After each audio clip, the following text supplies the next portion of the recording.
It was the same thing in the Kingdom of Yugoslavia. The king of Yugoslavia literally owned all of the land in that country. And in this country, thank goodness, we don't have that kind of history. We have a strong history of ownership of land, ownership of the things that we have, but more importantly, ownership of ourselves, of our ideas, and of our ability to create from those ideas. And that essentially is PLF's view of property rights. It's so far away from the liberal agenda of things that are based on greed, but and I hope that some of this history has given you an idea of how, if you will, sacrosanct property rights are to those of us working in the trenches at PLF. In addition to that, we've got a large practice defending economic rights. We believe strongly that the Constitution guarantees us the ability, the right to make a living. And government interference with that right in terms of all of the totally unnecessary licensing laws, federal, state, and local. I mean, I just read in the paper today that the state of Florida has a brand new licensing law for florists, requiring specific levels of education and passing a competency test. I mean, this is to arrange flowers in a way that people would want to buy them. Florists need to go through this licensing procedure. So these are the kinds of economic liberties that PLF seeks to protect. And then I want to just spend a few minutes before I do my song on an issue that I work on and have worked on for over 30 years, and that's environmental law. There definitely are good and bad environmental laws. And what I want to do is just to spend a couple of minutes contrasting a good environmental law with a bad environmental law. On the good side, you've got something called the Clean Water Act. Now, not everything under the Clean Water Act is good, but there's a portion of the Clean Water Act that has done a lot of good for the nation. And that is Section 402 dealing with what's called point source discharges by industrial facilities.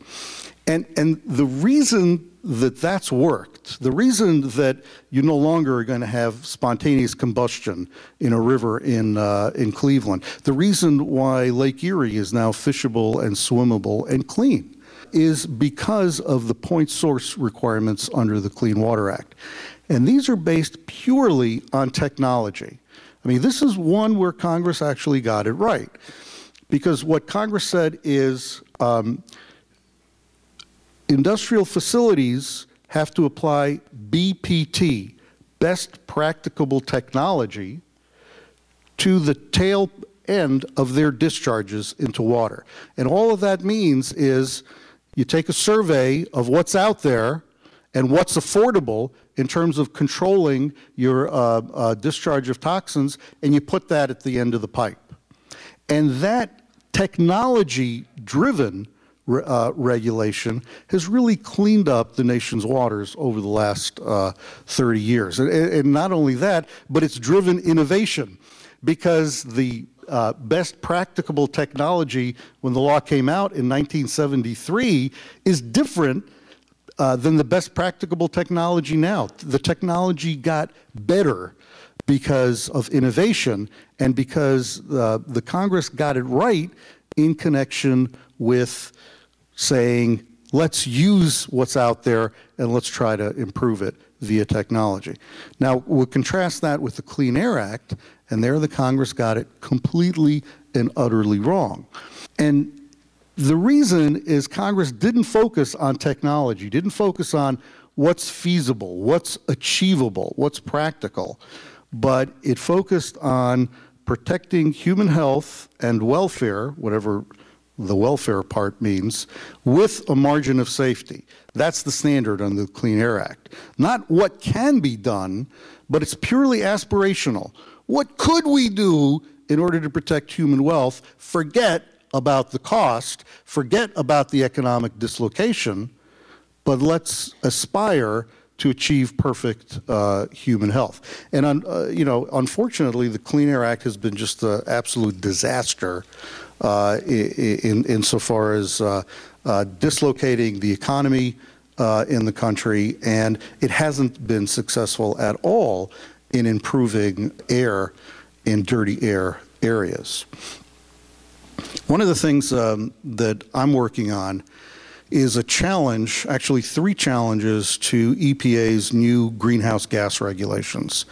I'm sure that some of you are aware of the, shall we call it, science of global warming. EPA came out in December of 2009 with a finding that carbon dioxide, okay? Carbon dioxide, what are the sources of carbon dioxide? Each one of us is an emitter of carbon dioxide. So EPA has said that carbon dioxide poses a danger to human health and the environment. And it's started a program from December of 2009, and it's growing as we speak to regulate each and every source of carbon dioxide in the entire nation. I mean, not only are you talking about your mom and pop pizza shop in your neighborhood, but literally you could be talking about a mobile source of Ted Hadzi-Antich walking on the stage being regulable under the carbon dioxide regulations. And there's a specific example that I'd like to see. I might be able to get some help from this group in helping me prosecute this one case. It's called the Low Density Vehicle Regulation. And what it requires is, as of January 2nd of this year, all new cars that are model 2012 going forward have to meet 2 goals. On the one hand, they have to increase fuel efficiency, but then on the other hand, they have to decrease carbon dioxide emissions, right? So think about that. Increase fuel efficiency while decreasing carbon dioxide emissions. I mean, not only are those contradictory goals, but it necessarily, and EPA admits this, is going to lower the performance of all new automobiles. Here's the kicker. There's no exemption for safety or emergency vehicles. So think about the police departments that are going to buy the new cars, that are going to be chasing the criminals in the old cars, and they won't be able to catch them. Think about the ambulance drivers that are going to be trying to get the heart attack patients to the hospitals in the new fleets that aren't going to be able to get them there in time. So one of the things that I'm doing is looking all over the country for individual police officers to join us in our lawsuit against EPA to protest the fact that the bad guys are going to be getting away, and also individual ambulance drivers in our lawsuit to protest the fact that they won't be able to do their job and save lives. So if any of you are or know police officers or ambulance drivers that might be interested in joining in our lawsuit, let me know about it. There are blue cards, I think, working their way around, and all you need to do is just make a note on there that you know such a person, or you are such a person, even better, and I will get in contact with you. Take a hike,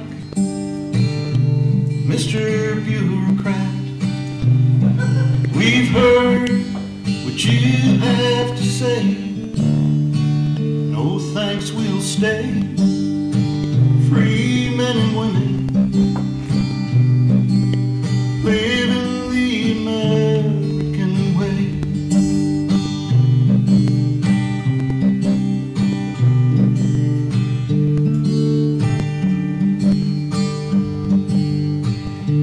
You may think that we'll toe the line and bow down at the altar of your rules.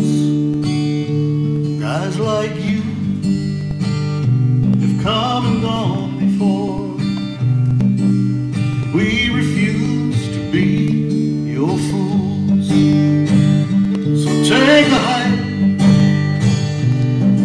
Mr. Bureaucrat, we've heard what you had to say. No thanks, we'll stay free men and women, living the American way.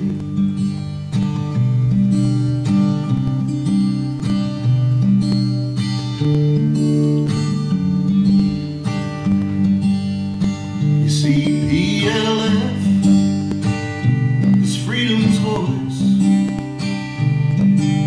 singing for her daughters and sons from the waves of the Pacific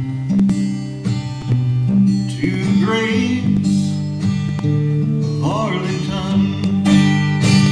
So take a hike, Mr. Bureaucrat, we've heard what you have to say. No thanks, we'll stay free men and women, living the American way.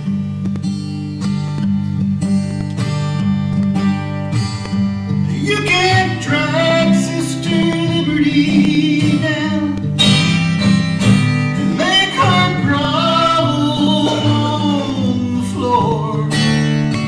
We deal with bullies like you in every town by giving sweet liberty her day in court.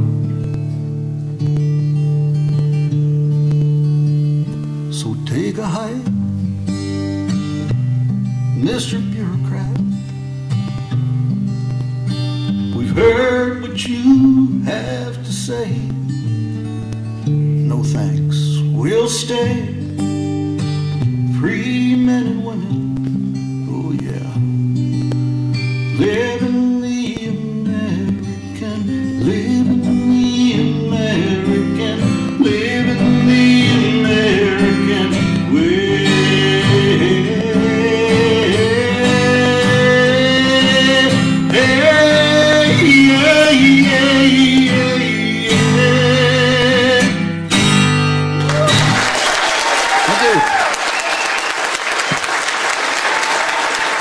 Thank you.